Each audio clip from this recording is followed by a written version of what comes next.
दोस्तों, आज हम एक ऐसे राज्य के बारे में बात करने वाले हैं जो कि अपने आप में इतिहास के पन्नों को समेटे हुए है और वो राज्य है बिहार। एक्चुअली इसके नाम में ही एक इंटरेस्टिंग बात छिपी हुई है। फैक्ट ड्रिल के इस एपिसोड में बिहार के उस गौरवशाली इतिहास को देखेंगे। India, incredible India.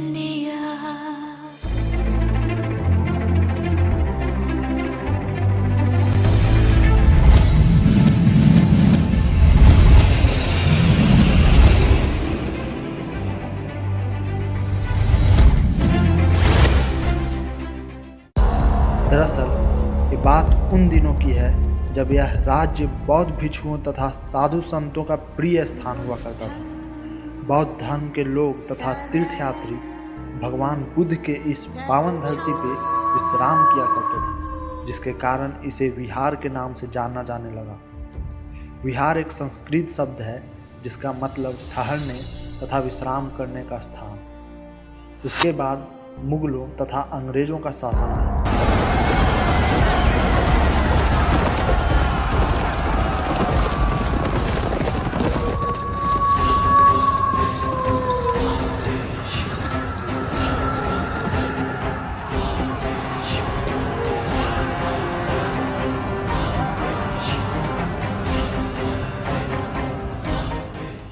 जिन्हें संस्कृत का बिल्कुल भी ज्ञान नहीं था, इसलिए इसे बिहार के नाम से संबोधित करने लगे। कागजों में यह बिहार बन गया।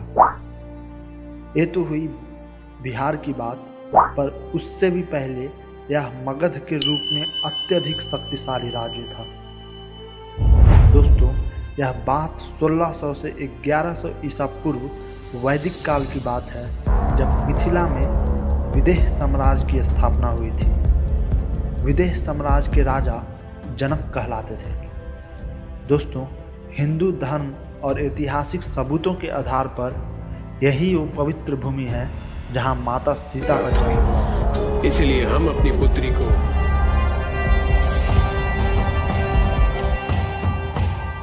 धरती से जन्मी हूँ मैं, जनक की दुलारी, मिथिला की राजकुमारी।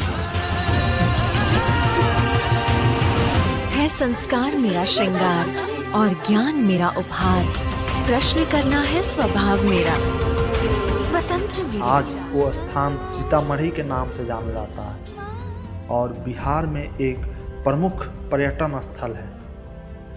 आपको जानकर हैरानी होगी कि उस समय आज का वैशाली जिला दुनिया का पहला गणतंत्र था, जिसका जिक्र हमें बौद्ध तथा जैन धर्म ग्रंथों में मिलता है। उसके बाद सन 684 ईसा पूर्व में इस राज्य पर हर्यंक वंश का शासन स्थापित हुआ।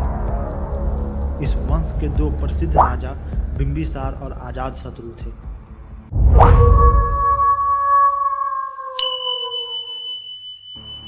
अजातशत्रु ने जल्द राजगद्दी पाने के लिए अपने पिता बिंबिसार को ही बंदी बना लिया। अजातशत्रु राजा बनने के बाद मगध का काफी विस्तार किया। एक एक कर उन्होंने वैशाली, कौशल जैसे 36 अन्य राज्यों को मगध में मिला लिया। बिंबिसार तक मगध की राजधानी राजगिरी यानी आज का राजगीर था। बाद में अजातशत्रु ने पाटलिपुत्र को अपना राजधानी बना लिया। अजातशत्रु के शासनकाल में पाटलिपुत्र दुनिया का सबसे बड़ा शहर बन चुका था।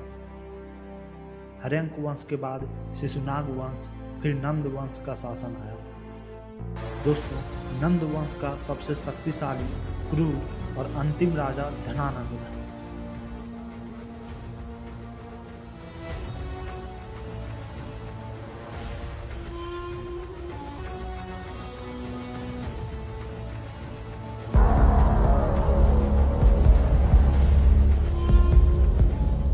नंद वंश के बाद सन 325 ईसा पूर्व जब मौर्य वंश का राज आया, तब बिहार एक बार फिर शिक्षा तथा सुशासन का प्रतीक बन गया। मौर्य वंश की स्थापना चंद्रगुप्त अपने गुरु चाणक्य के मार्गदर्शन में की थी।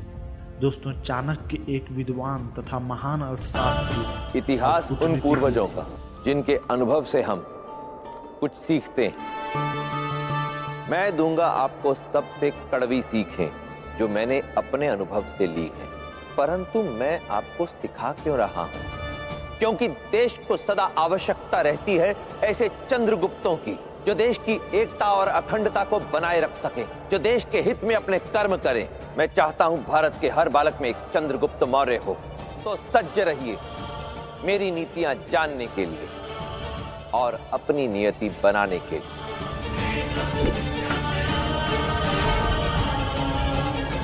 नीतियां मेरी, नियति आपकी। उनके द्वारा दी गई शिक्षा तथा नीतियां आज भी सही साबित होती है। मौर्य साम्राज्य भारत की सबसे बड़ी साम्राज्य थी। आप इस बात से अनुमान लगा सकते हैं कि आज की पश्चिम में ईरान से लेकर पूर्व में बर्मा तक, उत्तर में मध्य एशिया से लेकर दक्षिण में श्रीलंका तक पूरा भारत का हिस्सा था। इसी साम्राज्य के सम्राट अशोक को दुनिया का सबसे बड़ा शासक माना गया है। उन्होंने अपने उपदेश स्तंभ तथा शिलालेख पे लिखवाया था। अशोक स्तंभ जो कि आज राष्ट्रीय प्रतीक है तथा अशोक चक्र आज तिरंगे की शोभा बढ़ा रही है। उसके बाद सन 240 ईसा में गुप्त साम्राज्य आई, जिन्होंने भी काफ़ी प्रसिद्धि प्राप्त की और विदेशी घुसपैठियों को भारत से बाहर का रास्ता दिखा दिया।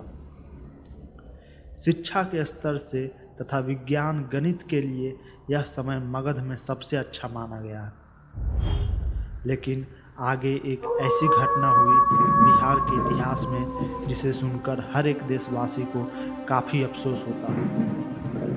दुर्भाग्य से दोस्तों, मध्यकालीन में बिहार को बहुत क्षति का सामना करना पड़ा।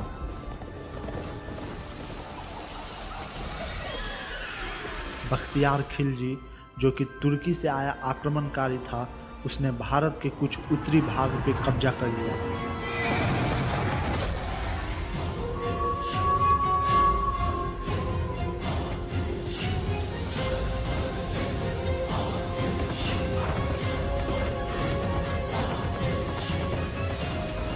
उस समय बिहार के नालंदा में एक नालंदा विश्वविद्यालय थी, जो कि पूरी दुनिया में काफ़ी प्रसिद्ध थी। इस विश्वविद्यालय में विदेशों से भी काफ़ी अधिक संख्या में छात्र पढ़ने आते थे। यहाँ काफ़ी बड़ी पुस्तकालय थी तथा 10,000 से अधिक छात्र पढ़ते थे।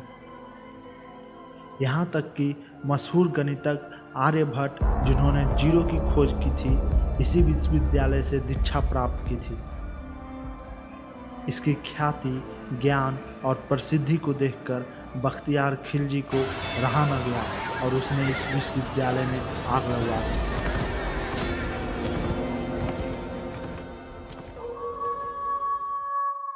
यहाँ तक कि किताबों महीनों तक जलती रही। बौद्ध आचार्यों को मरवा दिया गया और इसे एक खंडहर में तब्दील कर दिया गया और इस तरह एक बड़े ज्ञान के स्रोत को बर्बाद कर दिया गया। दोस्तों, अंग्रेजों के समय में भी इस भूमि से अनेक स्वतंत्रता सेनानियों ने भाग लिया। भारत के प्रथम राष्ट्रपति डॉक्टर राजेंद्र प्रसाद भी बिहार से ही थे। सिखों के 10वें गुरु गोविंद सिंह का जन्म भी बिहार में हुआ था। गुरु चाणक्य से लेकर गणितज्ञ आर्यभट्ट, इस भूमि ने अनेक विद्वान देश को दिए हैं।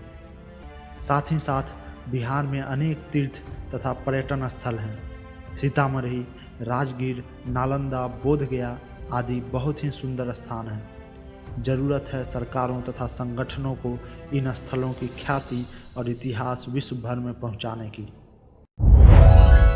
फैक्ट ड्रिल अपने सीरीज बिहार एक खोज में बिहार के ऐसे फैक्ट अगले वीडियो में लाएगी। तो अगर आप चैनल पर नए हैं तो चैनल को सब्सक्राइब कर दें, so that never miss an update.